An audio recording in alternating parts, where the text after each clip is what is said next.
Real quick, before we get into the show, I wanted to share a new service called Getita that Ken and I have been using that has made us over $10,000 in Amazon reimbursements. The service requires no monthly subscription, and Getita collects a small percentage of the money they recover for you. It takes less than 5 minutes to set up and works on all Amazon marketplaces. Go to Getita.com, Getida, and enter promo code FTM400. That's FTM for Firing the Man 400 to get your first $400 in reimbursements commission free. How much money does Amazon owe you? Welcome, everyone, to the Firing the Man podcast. On today's episode, we have the pleasure of speaking with Leanna Gant. Leanna was recommended to us from a friend of the show, Suzanne Fontaine, after seeing her win the People's Choice Award during a summit for women product inventors in San Diego this year. We are very excited to learn about Leanna's story. Be sure to stay tuned for her story about getting into Walmart and CVS. Welcome to the show. Hi, thanks for having me.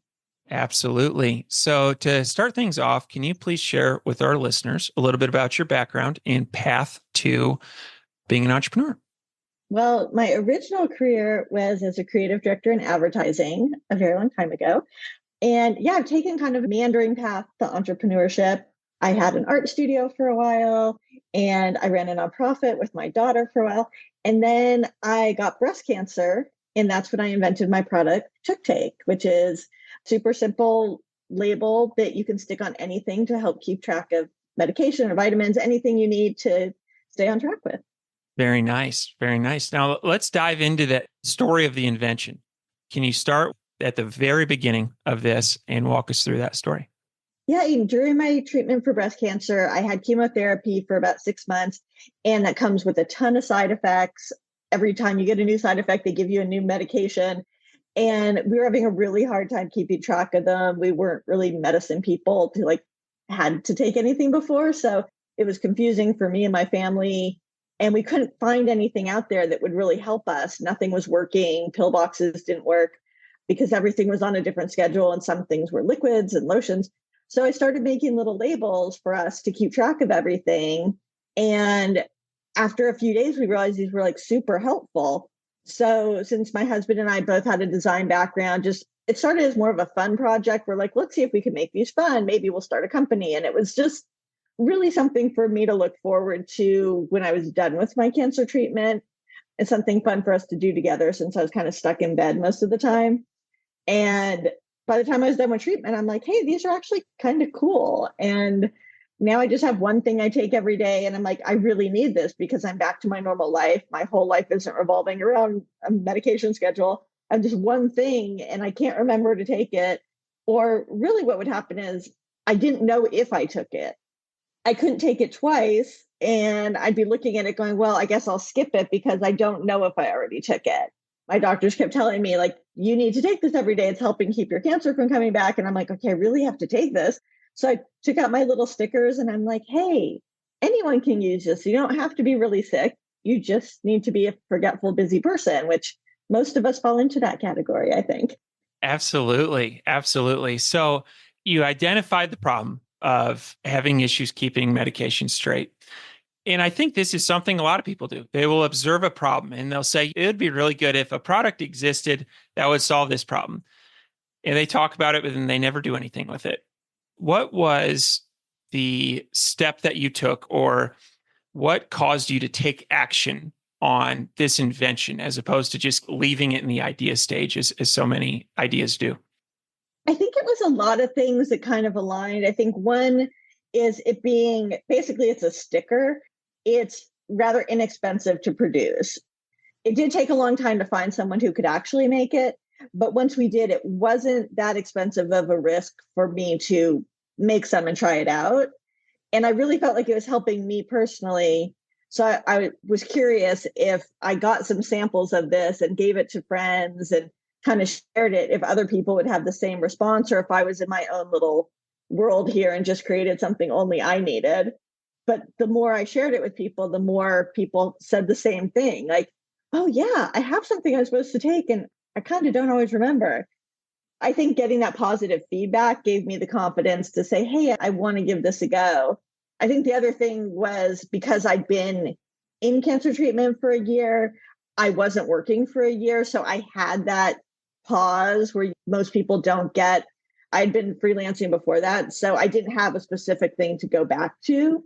It was like, well, I need to do something. Do I want to go back to my design job or do I want to try this? And I decided I wanted to try this. And I know a lot of people don't have that option to just kind of restart everything. Yeah, very nice. Very nice. So you got positive feedback from friends and family. And then what next? What were your next steps? It was designing packaging, which I found out later our first packaging was super terrible because when I showed it to retail buyers, they were like, yeah, this is awful. But the product they liked. So that it was getting it out in the marketing, getting feedback from people, what they liked, what they didn't, and making changes accordingly was really important. Okay. Well, I'm curious, what was some of the feedback about the packaging? Because I think that's something that often gets overlooked. People have a great product, poor packaging, and that's the first thing that people see. It's really embarrassing to my husband and I because we're both designers that in hindsight, we're like, wow, how did we not see this? But I think it was we were so close to our own product that we thought you just look at it and you'll know what it is and how it works. What people were looking at was a sticker in like a clear bag with a name on it with no instructions unless you turned it over. Most people looking at the front of the package had no idea what they were looking at. So I think that's one mistake is people are too close to their own product and they think that it's self-explanatory because they know exactly what it is. And they don't think if somebody was just walking by down the street or just saw it hanging on a hook or on a shelf, would they know what it is without touching it? Our answer was no, you would not have any idea what it was if you didn't turn it over and read the directions. Okay. Very nice. Very nice. Let's establish a timeline. Getting feedback, approximately when was that? That was in 2019. Okay. When we started showing it to people. And we spent about 6 months kind of figuring out how to get it made and like a bigger quantity and what our packaging would be and how to get that made and then how to get the product into the package, which all these steps you don't really think about until you're trying to do it. The thing on the shelf, like someone had to put it in the box and where did the box come from and all of those little things. I think it was in July of 2019, we actually launched our website with the product. Okay. And how did the launch go? It went as most launches do when you build a website and think people are miraculously just going to show up throwing a party and not sending out any invitations. That's a really funny saying. That's spot on. Yeah, I'm like, we can't launch until everything's perfect. It has to be so perfect because we're going to get overwhelmed with orders and have to like sell out. And how do we put a note saying we're sold out? But I didn't tell anyone we were launching the website. So yeah, it wasn't a problem because nobody came to the website. I don't think my mom even went to our website because she didn't know we put it out there. That's funny. Yeah, there's this saying in the movie Field of Dreams, if you build it, they will come. And that does not hold true for websites. At least that's been my experience. And so exactly. Yeah. So July 2019, you launched the website. You do not sell out. It's underwhelming performance. What happens next? Then I started to email friends and tell people we had a website and started like a Facebook page and Instagram and started to try to get it out there to get a little more awareness. And it was a similar thing. Like I thought, oh, well, we'll be on social media and people will just love it and we'll go viral. And that didn't happen. But we had more of a slow build. People started to hear about it. And some people would make a comment and I would say like, oh, did you order them? And they're like, I'm not sure if it'll work for me. I don't know. So some people I'd say, hey, can I just send you some and let me know what you think? And they would try them and then they would post about it and share it because then they felt a connection. So that started to help, but we're like a slow build. We're not one of those viral social media products.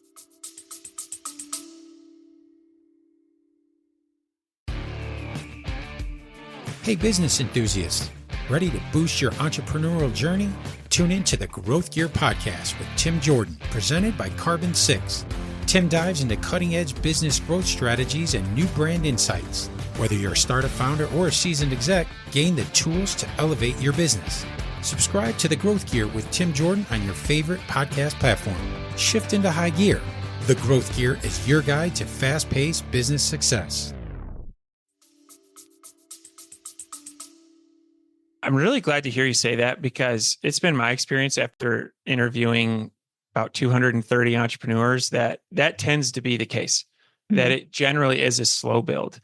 And I'm curious, if we go back to July 2019, when you launched the website and orders did not take off, that typically would be a point where a lot of people would give up. What were some of the conversations you were having with your husband, or what was the self-talk like when you had expectations and the performance didn't meet them? I think part of it was from the beginning, our actual first assumption was that we needed to be in retail to be successful, because people would want to grab it right when they were picking up a prescription. We've since found out that people really don't mind buying it online. They like buying it ahead of time, having it around. We do sell in retail also, but I think at the beginning when we weren't selling a lot on our website, we were like, oh, it's because we're not in retail. That's why. And I think what we've come to learn with hindsight is, like you said, that it's just, we're a slow build sort of product. We're not a sexy, flashy product. Once we get a customer, they tend to be loyal and they tend to really like it and repurchase, which in the long run is a better thing. It's just the test of patience. Absolutely. Keep going. Absolutely. You launched the website in July 2019, then started to email friends and family, start posting on Facebook. Was your next move to go into retail? It was to try to figure out how. Again, I didn't have any background starting a product-based business at all. So I made a lot of assumptions. I thought, well, you just call the stores and like you go online and LinkedIn and find someone at CVS and say, hey, I have a product you want. You're a drugstore. I sell a thing that works with that. You're a pharmacy. That's not how it works. I've learned that there's buyers and it's a whole thing. And it's really hard to find the right person to talk to. But yeah, I thought like we need to get into retail. And I started to do that. And I actually finally found a few contacts that were nice enough. When I told them what I wanted, they're just like, I'm not the right person. I'm like, hey, okay, I'm just going to fess up. I don't know what I'm doing. Can you point me to the right person?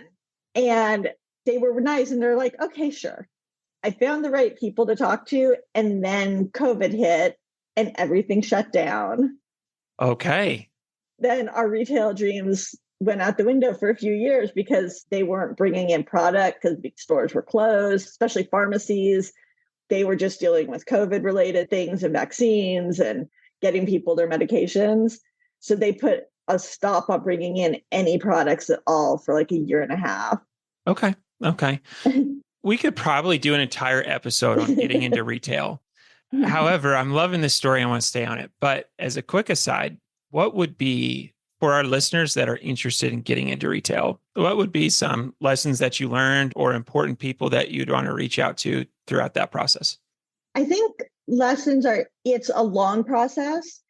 Even under the best circumstances, it will probably take you a year from a great meeting with the retailer to actually shipping to that retailer.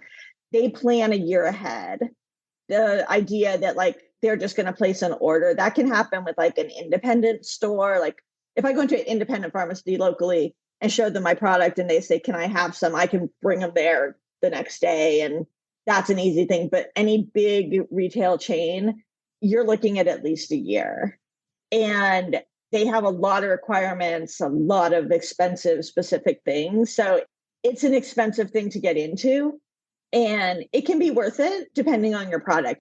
Really know the numbers, know what you're agreeing to, I think would be my advice. Okay. What were some surprise expenses or things that came up that you didn't anticipate on the front end of the process? I think just specific things. It's like a lot of little things that add up. Like you need to invoices and orders and everything all go through an EDI system, which is like their electronic ordering system. And you have to subscribe to an EDI provider. So that can be hundreds of dollars a month, depending on who you're connecting with and how many things they send you every month. meeting their shipping requirements. Like we could be sent in a super, super small box, but their warehouses had a minimum size and weight. To meet that, we had to like send things in a more expensive, bigger way than we intended. Otherwise, it couldn't go into their warehouse. It wouldn't work on their conveyor belt system. Interesting. Interesting. No, those are some really good considerations. Thank you. So back to our story. So COVID happens, getting into retail kind of comes to a halt. Where do you go first in the e-commerce world? Amazon. They were the easiest for us to onboard to. I know a lot of people have trouble onboarding on Amazon. We didn't. I'm not sure why. We signed up, we got our products listed. And again, being on Amazon is sort of the same as the website. It's not instant, overwhelming orders. You still have to play their game and decide if you want to do ads. And you have to drive sales to either your website or to Amazon. It's all the same in that respect, I think. Okay. Very nice. And what were some things that led to early successes on Amazon? I think for us, we kept with the social media plan and just organic social. And I think the more that, we sent out samples to people who were interested, and the more we did that, the more people spread the word. And I think the reality, at least from most of the other founders I know, is you can do all of your advertising only showing your website. People will still go to Amazon. People will go to Amazon whether you push Amazon or not. So it's a good place to be because a lot of people feel more comfortable with that. And we've actually asked some of our customers, they'll like write and say, I'm ordering right now. And then I don't get an order coming through Shopify. And they'll be like, oh, I'm so excited. I can't wait to get it. And I'll write back and just say, hey, just send them a DM saying, I'm just curious, where did you order? And like, Amazon. I'm like, can I just ask why? And they're like, well, you seem legit, but I'm more comfortable with Amazon being real. I think at this point, so many people have had a bad experience with the website not being what they thought it was or not shipping from where they thought it would come from. They've got a comfort level with Amazon and they feel they have recourse that they don't have directly with my website because we're still an unknown to a lot of people. I think it's something to keep in mind, people who like run away from Amazon, that people are going to look for your product there anyway. Definitely. I agree with that. That's been our experience as well. It seems like people already have their credit cards loaded into Amazon and the time to execute a decision is much less. They can go in a couple clicks, it's ordered, and they know it's going to show up in 2 days. Yeah, with websites, not always the case. So have a Shopify store and Amazon. Did you pursue any other channels at this point in time? We're also on a site called Grommet. The Grommet was around when we very first started, and it was owned by different people. It was like small inventions and quirky products and gadgets. They shut down and a new group has resurrected the brand. And their website's really fun. It's a great place for new products to launch. So we went on there and they've been really great to work with. Okay. Very nice. And looking at 2024 today, as we're talking, what's kind of the breakdown of sales across those channels? Right now, our biggest sales are from our retailers, but we're working on building our D2C business. And then we also have a private label arm that's B2B that's been growing as well. We're pretty diversified, which I think is good because if one channel's struggling, another one can kind of help pick up some of the slack. Absolutely. What are your plans with the brand? What are some of your goals? We recently also launched a version of TukTuk labels for pets. So that's been fun because, again, I made some wrong assumptions that I'll share that I thought, well, I've already launched a product for people, so it'll be the same. And I'm learning the pet industry is completely different than pharmacy. I'm not sure why I thought they'd be the same, but they're not. But yeah, we're launching for pets. And then the B2B part's interesting too, because it's growing somewhat organically, like through people requesting like, oh, this would be great if we could put our company logo on it. I'm like, oh, I can do that. So it's finding out that was a want that people had. So that's an area that we're trying to grow right now too. Still just brand awareness. Like I said, we're small, growing steadily. So brand awareness is, I think, going to be our mission for quite a while. Absolutely. It seems like there's infinite ways, at least it seems, there's seemingly infinite ways of growing brand awareness. However, some of them seem to do better than others. In terms of like growing brand awareness, what have been some things to where the juice has been worth the squeeze? For us, we've tried a lot of different things. I think the most successful things for us have been sampling any chance we have to get the actual product in someone's hands. It works for us because we're inexpensive to make. Sampling makes sense for us. And people trying our product is what makes them like it and want to keep using it. If we can get people to try it, that's our best avenue. The second thing has been things like this podcasts, PR, me telling my story makes people curious about it and fans of the company, not just the product. I'd say sort of like PR podcasts, any chance to share the story of the company has been probably one of the most successful channels we have. Absolutely. Absolutely.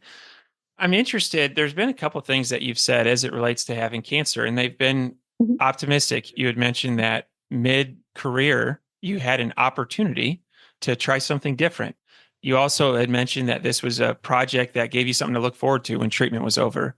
Can you talk about how cancer impacted this journey and how it's shaped your entrepreneurial path?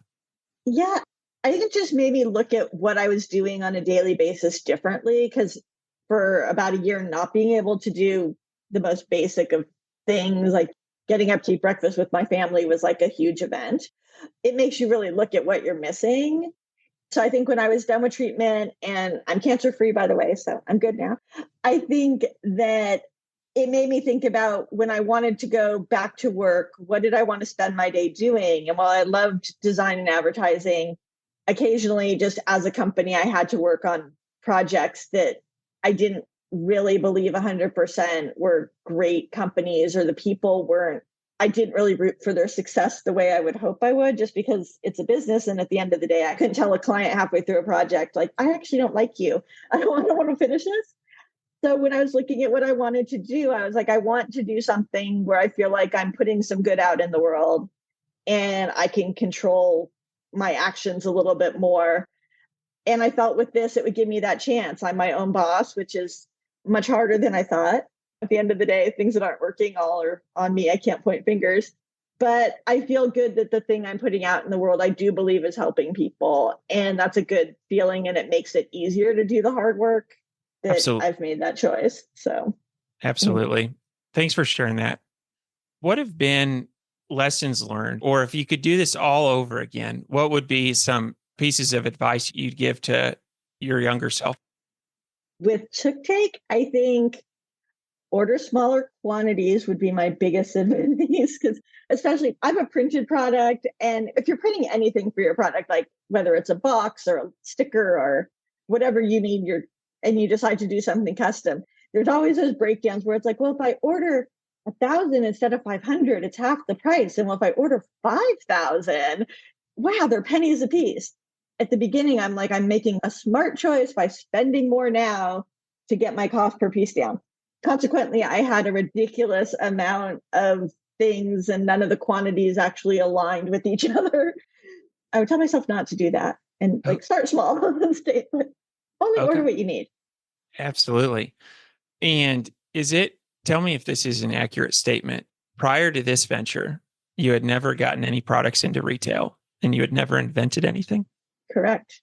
I think that's a really valuable thing for all of our listeners to hear is what you did have was you were the creative director in advertising. You had run an art studio. You had a nonprofit.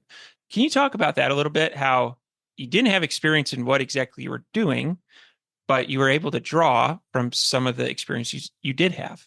Yeah, I think all of the background I had, it helps with a lot of the things needed for business. Like obviously being able to do all of our own design work and social media design and everything saves us a lot of money.